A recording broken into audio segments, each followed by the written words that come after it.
کراچی کا بلدیاتی نظام 246 یونین کونسلز پر مشتمل ہے۔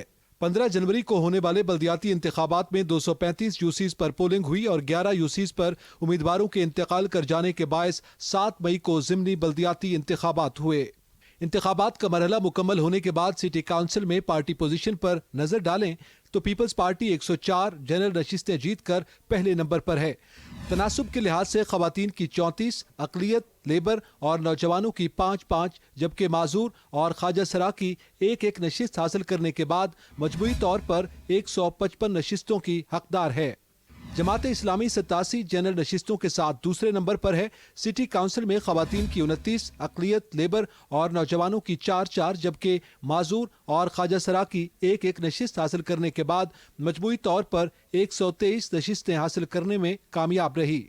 تحریک انصاف 43 جنرل نشستیں جیت کر تیسرے نمبر پر ہے۔ سٹی کونسل میں خواتین کی 14، اقلیت، لیبر اور نوجوانوں کی 2 نشستیں ملنے کے بعد مجموعی طور پر 63 نشستوں پر بیٹھے گی۔ مسلم لیگ نون 8 جنرل نشستیں جیت کر خواتین کی 3 جبکہ اقلیت، لیبر اور نوجوانوں کی ایک نشستیں ملنے کے بعد مجموعی طور پر 14 نشستیں حاصل کرنے میں کامیاب رہی۔ جمعیت علماء اسلام 3 جنرل نشستیں جیتنے کے بعد خواتین کی ایک مخصوص نشست حاصل کر کے 4 نشستیں حاصل کر چکی ہے۔ تحریک لبیک پاکستان ایک نشست جیتنے کے بعد کوئی مخصوص نشست حاصل نہ کر سکی۔ نمبر گیم پر نظر ڈالیں تو کسی جماعت کے پاس اپنا میئر منتخب کرنے کے لیے سادہ اکثریت نہیں ہے۔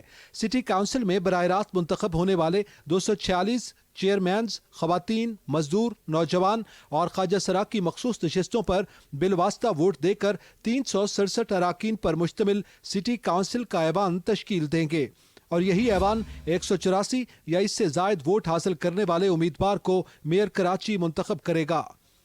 اگر جماعت اسلامی اور تحریک انصاف ہاتھ ملا لیں تو یہ اتحاد 193 کا گولڈن نمبر حاصل کرنے میں کامیاب ہو جائے گا اور ایوان میں اپنا میئر منتخب کرنے کے لیے 184 ووٹ کی یقینی اکثریت حاصل کر لے گا۔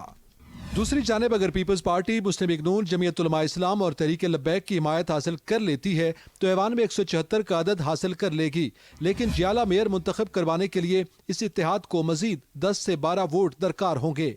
پیپلز پارٹی کی قیادت کراچی کی بلدیاتی تاریخ میں نام درج کرنے کے لیے جوڑ توڑ کے ساتھ ساتھ بلدیاتی ایکٹ میں ترامیم بھی کر رہی ہے۔